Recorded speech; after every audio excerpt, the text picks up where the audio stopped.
नमस्कार, स्वागत है आप सभी का हमारे इस विशेष कार्यक्रम में। दर्शकों, इस समय उत्तर प्रदेश राज्य के गोरखपुर जनपद में सिविल कोर्ट बार एसोसिएशन का चुनाव चल रहा है। अध्यक्ष पद का चुनाव लड़ रहे मन्नू पांडे जी इस समय हमारे साथ हैं। मन्नू पांडे जी इसके पूर्व में अध्यक्ष पद पर रह चुके हैं, मंत्री भी रहे हैं। अधिवक्ता हितों की लड़ाई लगातार आप लड़ते रहे हैं और इस बार पुनः आपने अपनी प्रत्याशिता प्रस्तुत किया है, अपनी दावेदारी प्रस्तुत किया है अधिवक्ताओं के बीच में। लगातार आप अधिवक्ताओं से संपर्क कर रहे हैं। तो आज हम पांडे जी से बातचीत करेंगे कि आप इसके पूर्व जब अध्यक्ष थे तो आपने बहुत कुछ अधिवक्ताओं के लिए किया। क्या अभी अधिवक्ताओं के लिए कौन सी चीज़ें हैं जो अभी भी करनी बाकी हैं, इन्हीं सब बिंदुओं पर हम बातचीत करेंगे। तो पांडे जी, आपका हमारे कार्यक्रम में स्वागत है। स्वागत है आपका भी। पांडे जी, चूँकि आप एक बार अध्यक्ष पद पर आप आसीन रह चुके हैं, दोबारा आप चुनाव लड़ रहे हैं, तो क्यों आपको ये लगा कि आपको दोबारा इस पद पर आना चाहिए? और अधिवक्ताओं के लिए क्या आपके अंदर इच्छा है अधिवक्ताओं के लिए कि आप नहीं कर पाए, आगे करना है, आगे और बेहतर तरीके से आपको करना है? क्या कहेंगे आप अपने मतदाताओं से? अभी जब मैं अध्यक्ष था उस समय रामदास धर दुबे छाया कुंज का निर्माण कराया। आदरणीय विनोद पांडे जी जो एमएलसी हुआ करते थे, उनसे फंड ला करके उनके फंड से उसका निर्माण कराया। और जो गेट नंबर 1 के बगल में, वहाँ पर भी देवेंद्र सिंह एमएलसी हैं, उनसे उनकी निधि ला करके वहाँ निर्माण कराया। उसके साथ साथ शुक्ला कैंटीन के सामने जो छाया कुंज था उसका निर्माण कराया। उसके बाद फिर पूर्व सीजीएम के कार्यालय जहाँ पर कृष्णमुरारी लाल श्रीवास्तव बैठते हैं, उस छाया कुंज का निर्माण कराया। गेट नंबर 3 के बगल में छाया कुंज निर्माण कराया। प्यारे मोहन सरकार जी बार काउंसिल के 2 बार सदस्य थे तथा 100 वर्ष के उम्र के बाद उनका देहांत हुआ था। उनके नाम से उनके सामने छाया कुंज मतलब आपने निर्माण कराया। खुद छाया कुंज। और उस समय अधिवक्ताओं के मरने के तुरंत बाद उनके परिजनों को 1 लाख रुपया देता था। और अधिवक्ता जो बीमारी अवस्था में थे उनके लिए भी बार के माध्यम से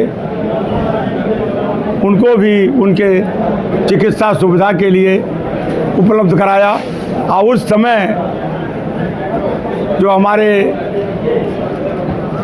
तमाम नौजवान साथी अधिवक्ता हैं जो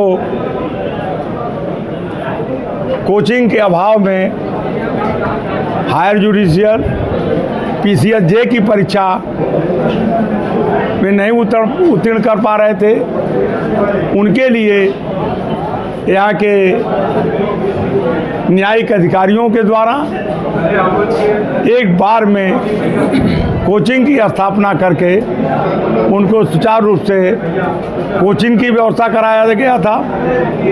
और उस समय अधिवक्ताओं के हित के लिए हर समय कार्य किया जाता था।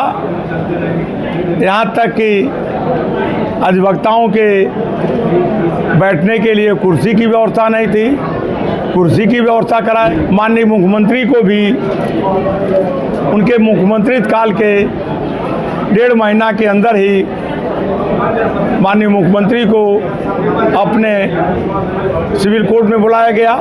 मेरे कार्यकाल में इतना बढ़िया स्वागत हमारे सम्मानित अधिवक्ताओं ने किया, न्यायिक अधिकारियों ने किया, वह बहुत संतुष्ट हुए। पुनः उन्होंने जिला अधिवक्ता संघ में आए और उन्होंने कहा हमारा नाम लेकर के पुनः आपके कार्यकाल में पुनः मैं आना चाहता हूँ। मेरे ऊपर सिविल कोर्ट में का कर्ज है। मैं यहाँ अधिवक्ताओं के बैठने के लिए चैम्बर की व्यवस्था कराऊंगा। हमारे तमाम अधिवक्ता साथी जो कॉलेज से पढ़ करके आते हैं, जिनको कोचिंग की व्यवस्था नहीं है, उनके लिए कोचिंग की व्यवस्था कराऊंगा। अधिवक्ता साथियों के बैठने के लिए माननीय मुख्यमंत्री जी हमसे वादा किए हैं कि पुनः आप अगर रहेंगे बार में तो मैं आऊँगा और हर अधिवक्ताओं के बैठने के लिए चैम्बर की व्यवस्था कराऊंगा। हर अधिवक्ताओं के स्वास्थ्य की व्यवस्था कराऊंगा। हर अधिवक्ताओं के पुस्तकालय की व्यवस्था कराऊंगा। नौजवान अधिवक्ता के लिए स्टाइपेंड की व्यवस्था कराऊंगा और जो 60 वर्ष से ऊपर के अधिवक्ता हैं उनके लिए पेंशन की व्यवस्था कराऊंगा, जिससे हमारे अधिवक्ता साथी कहीं से भी किसी भी प्रकार की कोई दिक्कत न हो। मेरे बाद कोई भी कार्यकारिणी, एक भी छाया कुंज, कोई भी कार्यकारिणी नहीं बना पाई। एक समस्या जो है, आपका कभी ध्यान इस पर नहीं गया कि इस समय जो है कचहरी परिसर में बहुत सारे बुजुर्ग अधिवक्ता पैदल उनको यात्रा करनी पड़ रही है। बेचारे वो अपनी फाइल लेकर के, मान लीजिए नौजवान अधिवक्ता तो चला जाता है अपने चैम्बर तक, लेकिन बुजुर्ग अधिवक्ताओं के लिए बड़ी समस्या है। इस पर कभी आपका ध्यान नहीं गया? इस पर ध्यान गया। मैं अपने साथी को ले करके इसके पहले पिछले महीने में लगभग 19-20 तारीख को दीवानी कचहरी के बाहरी गेट पर अनशन कराने का काम किया था और उसमें पहला बिंदु था कि गेट पे हमारे जितने भी वयोवृद्ध है, सीनियर अधिवक्ता हैं, उनका वाहन अंदर जाए। अगर न्यायिक अधिकारी का वाहन अंदर जाता हो तो हमारा भी वाहन जाना चाहिए। तो आप गेट पर दबाव बना रहे हैं, दबाव कार्यकारिणी पर आप दबाव क्यों नहीं बनाए? सुने बताएं, उस समय जनपद न्यायाधीश जाकर कहे और हमारी कार्यकारिणी ने, वर्तमान कार्यकारिणी को उसका विरोध किया है, उसका समर्थन किया होता तो जनपद न्यायाधीश स्वयं जाकर के गेट पर कहे कि प्रशासनिक न्यायमूर्ति आ रहे हैं, उन न्यायमूर्ति के माध्यम से पुनः हम आप लोग मिल लीजिए। उन लोगों के माध्यम से पुराने जितने भी अधिवक्ता हैं, सीनियर अधिवक्ता हैं, उनकी गाड़ी अंदर आ जाएगी और पुनः व्यवस्था हो जाएगी। प्रशासनिक न्यायमूर्ति आए, उनके सामने हम भी रखे, बार ने भी अपना प्रस्ताव रखा, उन्होंने कहा मैं इसको कर दे रहा हूँ। उसके बावजूद भी वह प्रस्ताव आज तकले जनपद न्यायाधीश को दिए कि नहीं दिए, अब वह जानते होंगे। मैं अगर आप लोगों ने अध्यक्ष में चुना तो मैं विश्वास दिलाता हूँ कि चुनावी वर्ष है, मैं आपको चैम्बर हर अधिवक्ताओं को दूंगा, हर अधिवक्ताओं के पढ़ने के लिए व्यवस्था दूंगा, हर अधिवक्ताओं के तैयारी के लिए कोचिंग अपने यहाँ चलवाऊंगा, हर अधिवक्ताओं के लिए, नौजवान अधिवक्ताओं के स्टाइपेंड दिलवाऊंगा।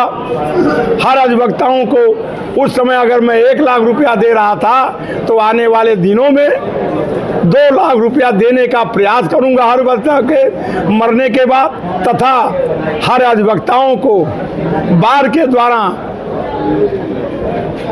10 लाख का बीमा कराऊंगा। अधिवक्ता के मरने के बाद तत्काल उनके परिवार को 2 लाख रुपया तुरंत भिजवाने का प्रयास करूंगा और साल भर बीतने के बाद पुनः चुनाव करा दूंगा।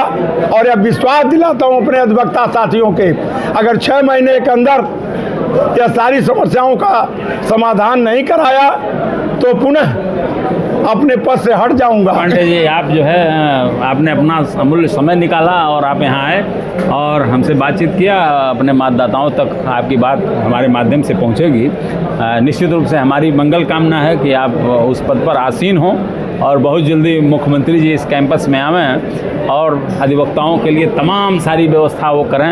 आप आए, अपना अमूल्य समय दिया, इसके लिए आपको बहुत बहुत धन्यवाद।